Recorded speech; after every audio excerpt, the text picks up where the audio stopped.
May nagpaulit pala ng customer sa atin ngayong araw. Niliban ko na pala si ma'am nung last year. Nakakatuwa yung mga ganitong customer na nagpapaulit sa atin. Ayos, ibig sabihin satisfied sila sa gawa natin. At pabiyahe na pala ako dyan ng Manggahan. At ayun na nga, nagpahinga ako sandali kasi sobrang init. Dito na pala ako sa crossing ngayon sa Manggahan. Bago pala ako punta dito sa may Manggahan, dumaan pala muna ako dyan kila din sa Del Pilar. Alam mo yung may schedule kami, tapos nung pagkarating ko sa bahay nila, ayun, nakailata pa, kaya kuha niya talaga yung gigil ko sa kanya. Hindi, joke lang. At andito na nga pala tayo ngayon sa Manggahan dito sa bahay nila ma'am. Ito nga pala yung dati ko nireband. Sobrang haba na, hanggang maywang na yata yan. Kung titignan nyo mabuti, bagsak na bagsak pa talaga yung nireband natin nung last year. Naintindihan ko na kung bakit sa atin nang paulit si ma'am. Kung titignan nyo dyan mabuti, yung bagong tubo lang ang kumulot. Yung dati kong nireband talagang bagsak na bagsak pa din. Kaya hindi natin sasayangin ulit ang tiwala ni ma'am. At in-applyan ko na pala ng rebanding number 1. Bari na pala natin dyan ng 30 minutes ang buhok ni ma'am. At kapag naluto na, babalnawan na natin. Hindi ko na pala binaba ang gamot kasi talagang bagsak na bagsak pa ang buhok ni ma'am. Mga ilang minuto, biglang may dumating. Oh, di ba? Hindi nakatiis para may pang birthday daw siya sa boyfriend niya. Ang sarap pa ng ngiti niya. Oh, ang sarap kurutin.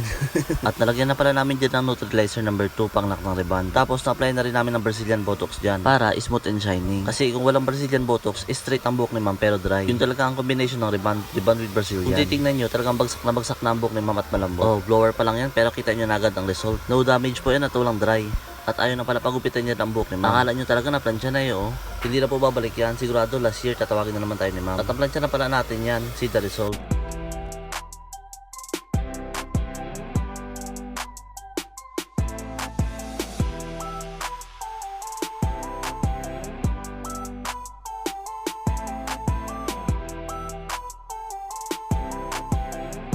Nabutan na pala ako ng malakas sa ulan dyan, basang-basa ako noon na pag-uwi. Tapos ilang minuto, biglang may nag-chat ng customer. May nagpa-schedule na naman, taga Del Pilar Fiesta. Sayang yun, kaya pinuntahan ko na, pang ulan pa din yun. Sobrang lakas talaga ng ulan dyan. Yung ang init-init, tapos biglang umulan ng malakas, diba? Ewan ko lang kung hindi tayo magkasakit nito. Hindi, joke lang. Hindi naman tayo basta-basta magkakasakit. Kasi lagi naman na-exercise yung katawan natin. At nagsasakyan na nga pala ako dyan para hindi ako mabasa ng ulan.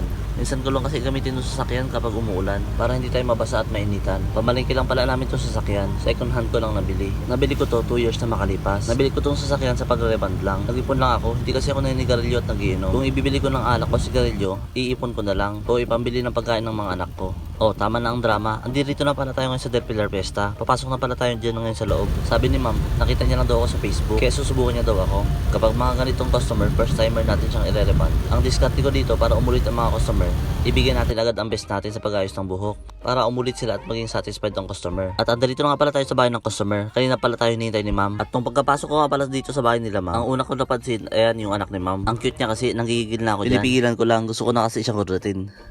Hindi, biro lang. Ang cute kasi ng buhok niya. Yung nag-reban ako, tapos may nakita akong ganitong bata. Sobrang kulot yung buhok. O, diba? At medyo matcha-challenge pala ako dyan. Nagkulay pala si ma'am dyan ng black. Tapos, kinulay niya ng bleach. O, diba? Challenging na naman ako ngayong araw. At hindi ko na pala pinakita. Na-applyan ko na pala ng rebanding number 1. Nagyan ko na din ng neutralizer, tapos Brazilian. Pinoblower ko na pala dyan, pero kita niyo na agad ang result. Talagang bagsak na. No damage, no dry. Kung titignan nyo, talagang malambot at bagsak na. May split ends and dry hair nga pala si ma'am, kaya tinanggal ko na. At oo nga pala, bago ang lahat, happy birthday nga po pala ma'am. Mabuhay ka hanggat gusto mo. More birthday to come ma'am. Saktong-sakto birthday ni ma'am pero pinaganda ko ang buhok niya. O diba? Maganda siya mag-birthday. Hindi biro lang. Maganda talaga si ma'am. Magaganda talaga ang mga customer ko. O diba? Ng bola. Para may tip. Hindi joke lang. Ayan, tapos na tayo. See the result.